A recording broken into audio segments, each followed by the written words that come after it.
Oh, looking cool, Joker. You know what? Thanks. You know what I am? I actually literally cannot see you because I don't have my glasses on, so I don't know. I'm no, Um, I'm no Hold on a man in sec. particular, but I am straight out of The Godfather. Oh, you are. I see it now. Now I can see it. That's Straight out of awesome. The That's Godfather. fantastic. That's right. All Looking right. cool, Joker. Wait, maybe I Dun, should have dun, this dun, down here. dun, Except that dun. that makes less sense because I don't think he ever used like a not a No. headset like that. Anyway, these gloves, I used. You may have. I used these gloves last week. They're like already falling apart. My Straight out of the Godfather. cigar lights up. It does. I'm gonna have to take this mask off once we start like in full here because I actually can't see. Well, Actually, it might not be the worst thing in the world if if I I can't have it well, on. If well, I can't see, yeah. welcome. I don't know. Can you even see my eyes? Whoops. I can't. I don't even know. Accidentally muted myself for a second. I can't really Oh, see, I can see a little bit of your eyes, but welcome one and all to what is essentially the end of our month of horror, or October spooky month. it is the end indeed. Apparently, I'm like an adult Joker. I got the goatee going on here. He doesn't have any of that, so. Mm-hmm. But I didn't feel like shaving today, so. Oh well. And Can never be perfect. in case you didn't catch it, each of my costumes were representing a different series we did, different movie series. That's pretty good. So I did Shrek, Pretty I good. did I Harry like that. Potter, I did, Yeah. what was the first one? I did Donkey Kong, which is not one, but that was just the one recurring No, one. And just then I the did recurring. But The that's pretty Godfather. good. That's not bad.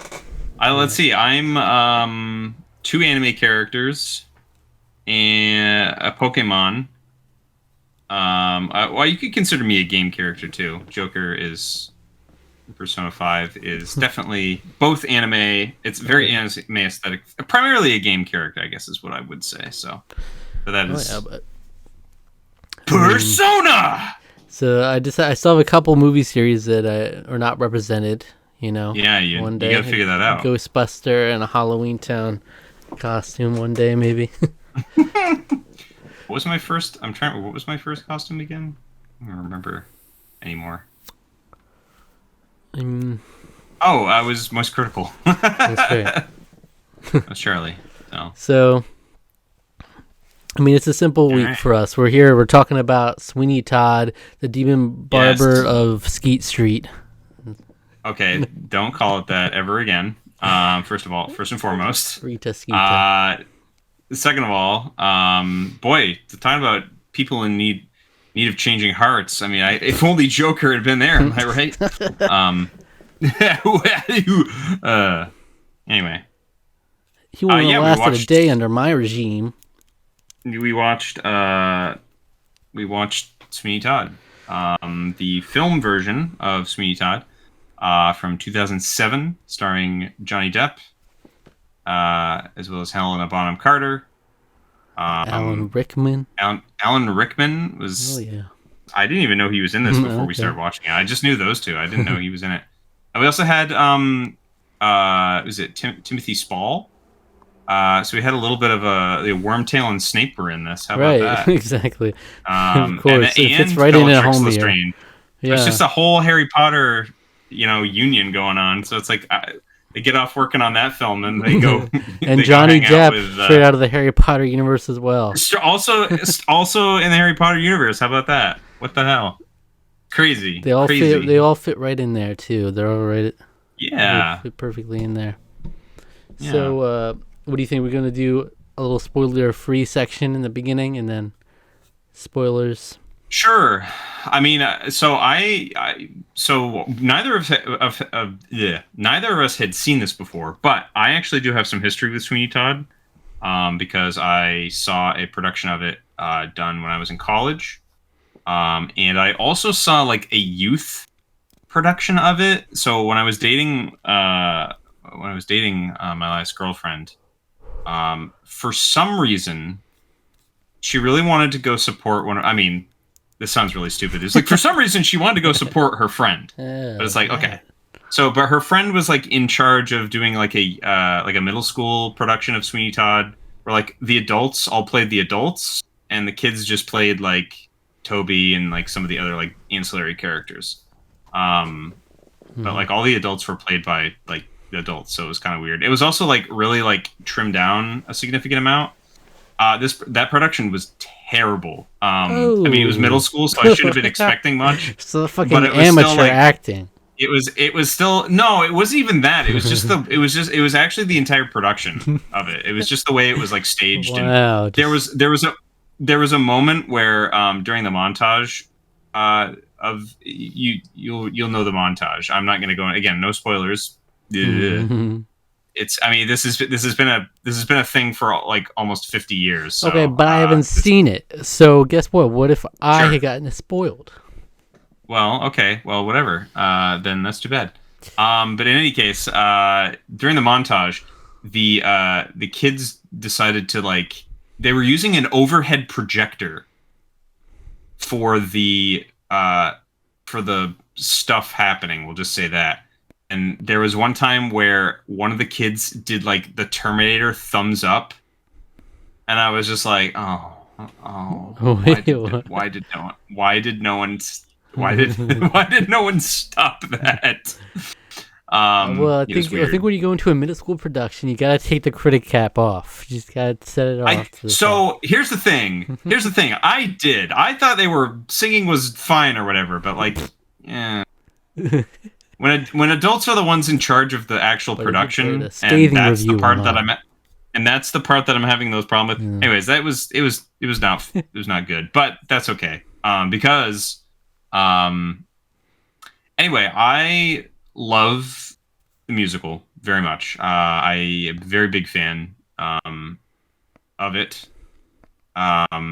So I was hoping that this was good going into it because I had some high expectations for it just based on the fact that I like the musical a lot already. And you know what? It's pretty darn good. It was a pretty darn good adaptation of it.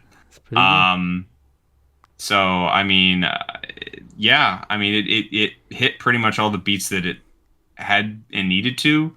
Is extreme. I would even go so far as to say it's extremely faithful to the original Broadway production. There's some bits and pieces of it that they like. You know, there's some things that they narrowed down for just time's sake. There's also some stuff that. So, for example, during some of the, I guess like scene transition sequences is typically when the stage production actually uses like a Greek chorus type thing. So the company will kind of sing the Ballad of Sweeney Todd, and instead in the film, what they do instead is they just play the orchestra part and they just don't fill it in, which is fine because you don't really need it if you're kind of seeing what's going on in the movie. You know. So that's totally fine. That's like the only thing that I guess I would say is missing. But like, I don't have no real complaints about this. I thought it was fantastic. So anyway, but that's the theater sort of. I'm not like the biggest theater geek in the world. I want to set that out there. But as somebody who is a fan of musical theater, it pleased me very much. So. How about you, Zach? What were your thoughts? I suppose so. Somebody who didn't really know much about this at all. What do you think? Yeah, no, I didn't. I didn't like it whatsoever. No, I did enjoy it. I definitely enjoyed it. But it is interesting. Like we've done several musical things in our review catalog, but nothing like in this category really that I can remember. Like this is like very much Broadway type musical, in terms of the music itself. You know.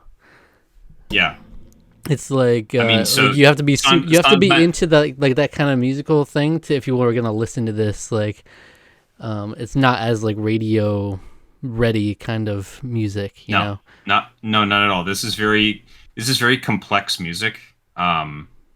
a lot of Sondheim stuff is, generally speaking.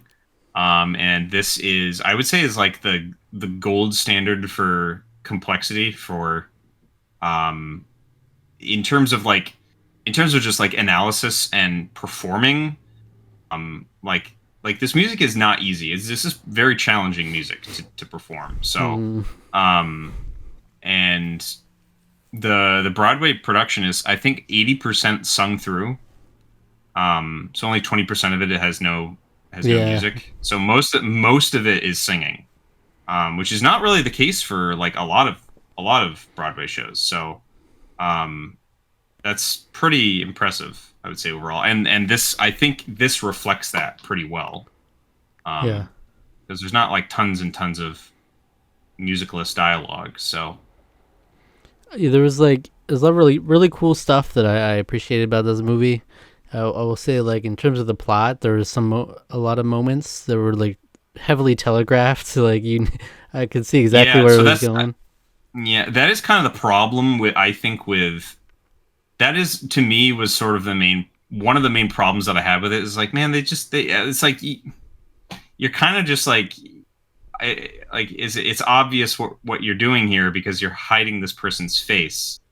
So aren't you kind of obviously telegraphing that's not even the one thing I was thinking of when I said that. Oh, that's not even the one thing. Oh, okay, that's the one thing I was thinking of. I was like, isn't that kind of spoiling that already? But yeah, it's like it's hard. It's hard to show, like, stuff like that might translate better to a production than a movie. Yeah. So like when you translate it to a movie, it's like, okay, we're kind of following the beats. You kind of see where it's going. Because when you're actually showing a flashback sequence instead of just having Sweeney sing about it. Mm-hmm. Yeah. So. Yeah. So I mean, there's definitely the finer details I want to get into when we get to the spoilers, but I would say definitely worth watching. Especially, I feel like in the beginning it was a little unsure of it, but it really hits its stride like midway through, and then like you really like, I got a lot more into it. It was a lot more invested, and aesthetically, it's definitely a cool, like, spooky kind of Halloween type vibe to it. So that's cool. I mean, it's a slasher film. It really is. Like, literally is a slasher film. So, yeah. I mean, I loved it.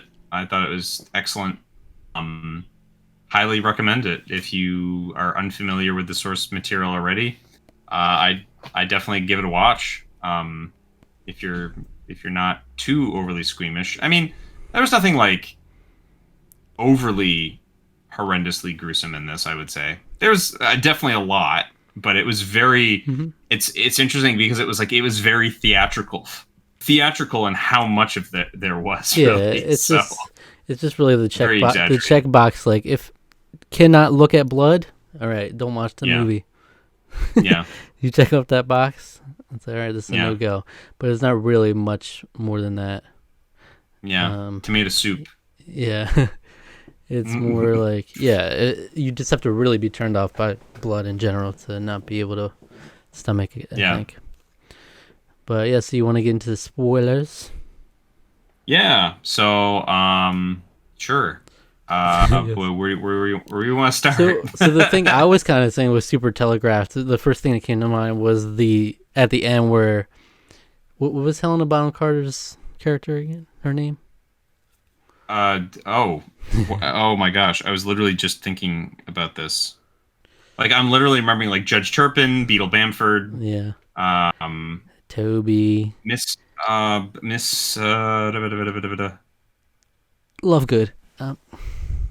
Luna Lovegood. All right, we're looking this up. Mrs. Lovett. Yes, Lovegood. I was close with Lovegood. It was pretty close. Lovett. Yeah. Yes, Mrs. Lovett. Wait, so, like, what's her first name? Is it just always Mrs. Lovett? No, I'm pretty sure her first name is most commonly referred to as Nellie, although she also has been referred to as Amelia, Marjorie, Maggie, Sarah, Shirley, Wilhelma, Mary, and Claudetta. So they do just refer to her as Mrs. Lovett? In the musical, I believe she is literally just called Mrs. Lovett. Well, no wonder I couldn't remember her name. Then, yeah. Her name is all over the movie, and he says it a few times too. It's her last name, yeah, but it's Mrs. Lovett. I always remember the first one. All right. Oh, you always remember the first name? Mrs. Lovett. Got it. Yes, Mrs. Lovett. Yeah. Got it. Yeah, Mrs. Lovett. All right. So when I was saying the heavily telegraphed moment, I was thinking of was at the end with Mrs. Lovett when he threw her in the furnace. Like I saw that coming from a mile away. Like. Oh well, yeah. You're supposed to. You are? That's. Yeah, you're supposed to know he's going to do that. He's so angry at her. Yeah. Yeah, that's supposed to be. You're supposed to be a big moment, like the blow up from that, and it doesn't hit as hard as I feel like it should have, because like as soon as like it was like you knew that she was alive all this time, it's okay, it's over, and so it became, I like my fair share of movies where it's just like everyone's dead in the end. It all really meant nothing, and like I do like that from time to time. But it's like, okay, yeah, we're definitely going this route, because then when Toby comes up, it's over. Toby's the one survivor. And yeah. I wouldn't say that at all. It doesn't all not mean anything. I would push back on that idea, but the musical does obviously is very dark. It's cautionary tale, I guess, in some ways. It's really, I mean, in pretty much every essence of the production, I would say, like, well, it's first an exploration of how vengeance consumes a vengeful person to that degree, but it was also, I would say, is about like obsession. And I think that's straight, if memory serves, that's straight from Sondheim himself, is that the musical is really about obsession. And you see it pretty much in every single character in the entire musical. From okay, now names I can't remember. Johanna's love interest. I can't, young guy's name. I can never remember. Shit. I almost just had it. It's not Alfred. It's close to that though. It's like, Anthony. It's Anthony. Yeah. His sort of obsession with her, the twisted obsession of Judge Turpin with his ward. The obsession with Sweeney on getting revenge, Mrs. Lovett's obsession with Sweeney Todd. It's like everything in the whole thing is about that. And yeah. For sure. But it's also, one of the things that I love the most about it is the fact that, like, Sweeney Todd is a terrible person. So he is both an actor or a perpetrator, but he's like as much a victim as anyone else in the system, as anything. And like, it's really, I mean, it's just great. I mean, and Johnny Depp was amazing as him. I like when I've often like thought this, I'm never thinking like Johnny Depp like a singer, because you have to have a pretty focused voice and a focused range to really get the emotion of this role across. And I thought he was great. Yeah. I didn't know he could sing. Yeah, it was interesting getting used to, like, in the beginning, like the accents coming in strong with a couple of them, and it's like, whoa, I'm not really used to hearing that. In singing in general, but once you get used to it, by the end, it's like, of course, that's an extremely Broadway thing for sure. But so the role was originally Angela Lansbury, who you may remember is Mrs. Potts from Beauty and the Beast. She was originally Mrs. Lovett in the very original Broadway cast of Sweeney Todd. So interesting. Which I think you might be able to, like, knowing her voice, like, you can kind of see how that fits. Yeah. leaning into sort of the Cockney kind of accent. But of course, everything, Helena Bonham Carter is one of those actresses. Once you see her playing a character, it's hard to imagine anybody else. It's like really, it is. Yeah, she's amazing embodies too. That just embodies that. Both of them are in their bag, right? They're in their like eccentric, over the top personality type characters. For sure, yeah, definitely. I thought Alan Rickman. I loved Alan Rickman in this too. Yeah, I mean, Judge Turpin is like one of the most despicable characters. I mean, in Broadway. I loved him personally. His character, I resonated with him. So he's so despicable that there is a piece of music that was recorded for the original Broadway recording, but I believe during previews was screened out. Like they were like, no, this is too much. Like we can't have this in the show. And it's, I think more recently, I believe it's begun to kind of see more like people perform it more. But I think with the new revival, the 2023 revival with Josh Groban as Sweeney Todd, I believe it was cut again. And the song it's called Johanna Mea Culpa, and it's of Judge Turpin self-flagellating, so he's like punishing himself, and he's like praying God for forgiveness while he's like lusting after Johanna. And he like has like an orgasm in the middle of it while he's doing that. So it's like it's a lot. Too much Turpin. I love it. I think it's great because it's just like it's sort of leaning more into like how. I mean, it's like some people will be like, "Well, what's the point?" It's like we already know how gross he is. Yes, the obsession, but yeah, like certain obsessions, I don't need to see more of. You know. I mean, that's fair. That's fair. But weirdo, weird vibes from that guy. Yeah. Oh, for sure. Pretty women. And the first note I put on my notes when I'm watching is, "Yes, sir, you gandered. You gandered at her." Yes. He was like. Yeah. He was like so upset at this boy for so gandering. How dare you? How dare you even look at her? Yeah, that kind of thing. And classic, that's like person pretty much imprisoning a young girl, and then being surprised when she doesn't want anything to do with him. And it says looking out the one window she has and wants someone down there. It's like, wow, sure. They don't think these things through. But so it was a whole weird dynamic, but there's a couple of moments in particular that I really liked. I really liked when the whole sequence when he first comes to Sweeney Todd's barber shop and he's doing the shave and everything. I loved that whole sequence. When Judge Turpin first shows up there, the Pretty Women sequence is one of my favorites in the whole thing. Yeah, because Sweeney is just like reveling in this. Like he's just like, I'm just gonna bide my time. He's really relishing the moment. It's great. It's really clever. How they wrote that, and then of course it gets interrupted by freaking Anthony, who literally unknowingly just like made it much more difficult for himself. But and then when it goes full on gruesome into the montage of him just like killing these people, that's awesome too. Yeah, I love how the intercuts like a reprise of Joanna.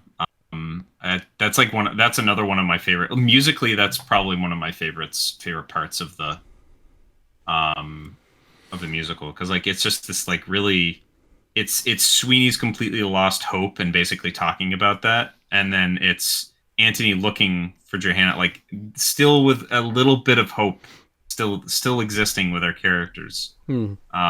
It's just great. That juxtaposition, them singing while doing completely different things, is just so good, and I love that kind of stuff. There's such a fascinating dichotomy between like there's super dark elements to this, the story and everything, and it's like super dark and serious, but like also it's wholly unserious in how they present stuff. It's like The fact that like he busts into a whole musical number and then it cuts back and she's like, "That's all very well, but what are we gonna do about him?" And he, like, like he just went into this whole thing, and then when she's like going off about marriage and he's like so uninterested, he's like, talking about the little vacation by the sea, yeah. So they go back and forth between like being over the top, like really not serious, and then there's just like these elements of darkness and the worst pies in London. I mean, that's just a great number. But as is Little Priest, I think is what it's called, or The Priest or something. It's basically they're talking about like eating what different people are gonna taste like when they start serving them to unknowing customers. So yeah, it's a wonderfully grim, dark humor. There's lots of like really kind of little goofy moments. I mean, Pirelli's magical elixir, like that whole that whole sequence too. Smells like piss. This is piss. That was so. There was another thing I didn't expect. The Sacha Baron Cohen. Yeah. I was so shocked when he showed up. I was thinking, who is going to play Pirelli? And I was like, oh, of course. This makes the perfect sense. It really does. Yeah, that was really fun. I was really happy about that whole sequence. That was fun, and it was like after he just took him out, I'm like, okay, it was just like a super unnecessary element of it or something. And then I liked how they actually, you took Toby from that and made it into a more meaningful storyline there. Like I really like the Toby dynamic with Mrs. Lovett too. Oh yeah, well that's another Nothing's Gonna Harm You. Yeah, is or No One's Gonna Harm You. That's another like musical juxtaposition when he sings it to her, and then when she sings it to him, and there's just like the music has the edge behind it because it's so much more sinister when she's singing it to him. Oh, it's so good, man. The music in this really is like the real winner. I mean, it's like the whole thing is based on the music, so I would hope that would be the case, right? But I mean, the fact that they didn't really cut anything and they really kept it so faithful. There's a lot of cutting in this movie. Don't get it twisted. There wasn't a lot of cutting in the music, but I mean that they didn't take anything out of it as well. the closest the closest cut you've ever seen. Closest shave you've ever seen. But I mean, the twist with his wife was cool. It was compelling, though. Yeah. But yeah, it was a little telegraphed. But yeah, it's a classic case of like Anakin. It's like an Anakin moment. Oops, I killed the one person that like this was all about, kind of thing. Which is usually pretty compelling, and I liked how they did that. Because it was clear, like they made it very clear that she was a lot more into him than he was into her. Mrs. Lovett. very much so. Yeah, it's like you just gotta move on, move past that, and then like looking back on those scenes where she's telling to get the woman out of there. There's a lot more, sheds a lot more light on it too. She's telling Toby to get her out of here. Yeah, because she wants Sweeney for herself. Yeah. So, yeah. Because it's like she was really weird in the beginning when I didn't know what was happening. She was a really weird character. She was just like there's like an evil woman in there, and like talking about the smoke rising and all these weird comments, and she's just kind of lingering in the background of different things and creeps her way into the barber shop. But it turned out to be a more substantive character than you would think. Yeah, for sure. But yeah, it was a really, really cool movie. Glad I got to watch it. And I'm pretty sure my brother used to be really into this back in the day too. I think he used to watch it, listen to the soundtrack a lot. So I just never watched it myself. Hmm. Yeah, I mean, I think I'm trying to remember. I remember it being a pretty big deal when it first came out. Um, but I was kind of in a period where I wasn't like really into musicals, and I thought I was like, "Ew, this is it's so dark. I don't understand why it's so violent, and like I don't know. I was kind of like in one of the, well, I was like one of those sort of people as a teenager who was like, "Oh, it's just like it's too violent. You know, we don't need to have this much violence." It's like, well, you know what? You missed out on a really good movie when you were younger. Sometimes you gotta just welcome With violence really into your great life. music. You just gotta, yeah, that's right. And I Well, think I that's mean, what you're really, supposed the to main take thing away is from just this movie. Yeah, how good the music is. But, that's um, yeah, I mean, there's like, so to me, I was realizing as I was watching it again, listening to the music again, I was like, this music is like, I realized how important this like musical kind of is to me in terms of like, I think it's one of the things that sort of started a rekindling of my love of musical theater. Um, because it's one of the things that sort of like inspired me to actually be like, oh, my college is putting on a production of something. Yeah, I want to be in that. Hmm. And so then I was in a production of the Mikado the next year. Um, you know, so it was a very that production was great. I mean, like I really liked it for terms of a student directed, student performed production. I mean, I really loved it. I thought everyone was amazing in Much it better than that when I saw it. damn So musical, or from middle school production. yeah, really those little middle school brats who didn't take it Don't take it seriously, seriously or enough. whatever. That's right. They're not taking this. Well, to be fair, that part is serious. The part that they during that montage sequence where Antony's singing about Johanna when you're slapping jelly on a overhead projector, be like that's the blood of all the Yeah. victims. I'm like initially I remember when we were watching it, I remember being like, oh, that's actually kind of a fun idea, like a really easy way to do it without having to like maybe overly stage it.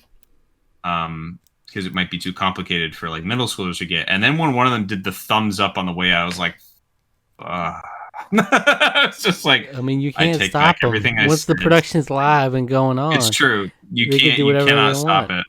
it. It's true. You Can cannot start stop it teabagging once it's these yeah. middle He could have schoolers. done the middle finger even. He could have. Yeah. So, all right. But Any other things to mention for Sweeney? I mean, I'm trying to think if there's anything else. I mean, yeah. I mean, I guess sort of still on that same track of it being like things like my arm is complete again. That's like one of those lines that always has like since I saw that production has always stuck in my brain. Hmm. Um. Just like just the music in general is like I was like, man, this is just bringing it's like welcoming an old friend back in, talking about my friends with his razors. It's like that's what like watching this again feels like. So yeah. Hmm. All Great. right, it's time to give it a score. It is time. I think I will give it an 8.0. Okay. Okay. This is a 9 for me. This is a 9 for me. I'm between 8 and 8.5. Honestly, I think. Yeah. I think it's an 8.5. I was gonna be 8.5. All right. This is definitely a 9 for me. I was pleasantly surprised because like I already love the music. I already love the story. I love the music. I love everything about it. To me, 8.5 was the baseline, and really, it's like if you did things that I didn't like, or something like, or if the performances were bad, it would have just only gone down from there. Mm-hmm. And if you did things that impressed me, and to me, the staging and the visuals, the cinematography, the general, Tim Burton was like the perfect director for this. And I think people generally say that this is his last great film. Damn. And I completely agree. I thought this is phenomenal. This movie was great. Like it was a great movie. Like he doesn't not falling into. It's not overly indulgent Tim Burton-ness. It's like the right amount of indulgent Tim Burton-ness is kind of how I would call it. Because he's perfect for this subject material, really. And yeah, I mean, I thought it was great. You know, little nitpicks aside, some stuff is just not going to make it in. You're not going to have a chorus singing. That's totally fine. That might take people more out of the movie if you did that. Totally fine. Yeah. So, yeah. Yeah. I have very few complaints. Overall, I was very, very impressed with it. I was pleased. I don't know personally if it's the kind of music I would just listen to, like, outside of the movie. I think it fits the context of the production. And like I said, there are minor things that I think don't translate as well when you put them into a movie. But other than that, it was really cool and a lot different than a lot of other musicals I've seen. Of course, it's like the only one of its kind, you know. The only musical that I can really think of that you can watch for like Halloween time, you know. It's like, yeah, so there's another one that was another option that it's a lot more niche. It's called Repo the Genetic Opera. Okay. And that's like a rock opera, basically. That's another option. That's a very divisive film. You either love or hate that, from what I've gotten. I remember, and when I saw it, I really liked it a lot, but I don't know if I would think the same way if I saw it again. So, because I honestly speaking, I don't really remember all that much about it. I just remember that the girl from Spy Kids was in it. So, interesting. she's like the main character. So, but yeah, I thought the casting choices were all great for pretty much all of our main actors. Yeah, everyone here was amazing. This has gotten me so interested now. Like, I really want to, probably sometime this week, I want to say to my family, hey, remember how one of my Christmas presents last year, like the big present that I got was going to see Phantom on Broadway. I want to see Sweeney Todd on Broadway with Josh Groban before he's gone. I would love that. I would love that. That'd be great. And it's like January 14th is like his last, him and Annalise Ashford's last performance on Broadway. So I would love to see that. I don't know if that's going to happen because, hey, you know, right. Some things are great once. I'm glad I saw Phantom before it went away. That's my big thing. So, this would have been a great costume to wear for Phantom of the Opera. Phantom of the Opera, yeah. Like perfect for that. So, all right. Well, that's the Tarqaron score, 8.75. Not too very solid. Yeah. For Sweeney.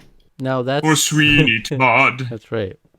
That's it. The Demon Barber of Fleet Street. That's correct.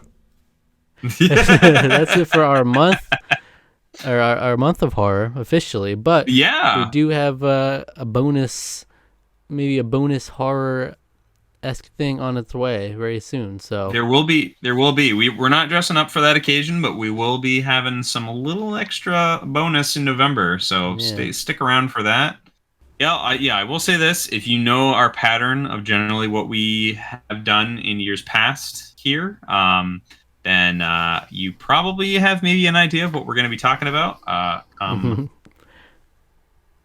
next week. But yeah, just stay tuned. I'll do a little bit in November. Yeah, it's become an annual thing for us. But other than that, we have a lot more on the way.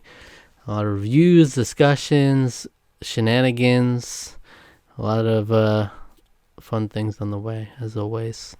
All right, so subscribe to the channel if you enjoyed and liked the video. Also, if you leave a comment, we'll be sure to read in the next episode of the Tarqaron podcast, where we read all our comments and respond to them. And if they enjoyed this video, what video should they watch next? Go check out a review of West Side Story, another musical that we did. I would say that's another one that's pretty similar, at least in terms of like being a musical. True. Sondheim was the lyricist, or I believe he wrote the lyrics to West Side Story. So go check that out. For, like very grandiose. For more. Singing to a balcony and on a balcony. Yeah. You know. Yeah. All right, check that out. Sure. And hit the link in the description for our social media and hit that notification bell. All right. All right.